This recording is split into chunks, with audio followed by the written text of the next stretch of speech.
তো গাইস সবার আগে ভিডিওটি দেখো, তারপর তোমাদের করা ফানি ফানি কমেন্টগুলো পড়বো।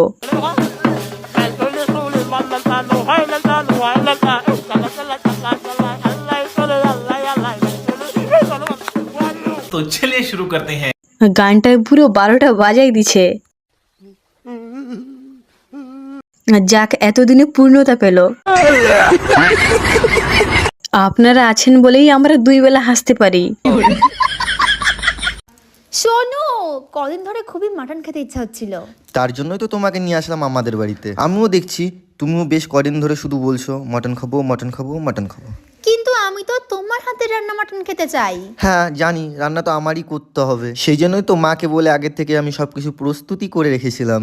উফ, বেশি কথা বলো না, জলদি রান্না করো, আমার তো জিভে জল চলে আসছে গো। तो चलिए शुरू करते हैं। পাঁঠাকে পাঁঠা রান্না করতে দেখে 2 চোখ জড়িয়ে গেল। আহারে, হৃদয় পাঁঠার একটা রান্নাঘর করে দেওয়া উচিত। ভেড়াটা তোতলাই থেকে গেল।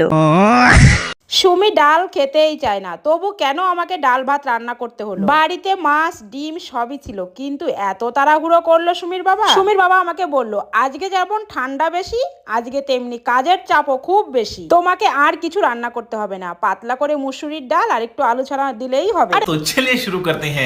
সুমি তো কিছুই খেতে চাই না, আবার দেখি সবই গিলে। মনে হচ্ছে রচনা বলছি। সুমির রচনা শুনে আমি সবজির রচনা ভুলে গেলাম। আমি সত্যি সত্যি বলছি, সুমির রচনা শুনতে শুনতে ছোটবেলার গরুর রচনা ভুলে গেছি। আগে ছিল সুমি ছাপড়ি, এখন হলো 2 ছাপড়ি। তো গাইস তোমরা কিছু ফানি ফানি কমেন্ট করে যাও।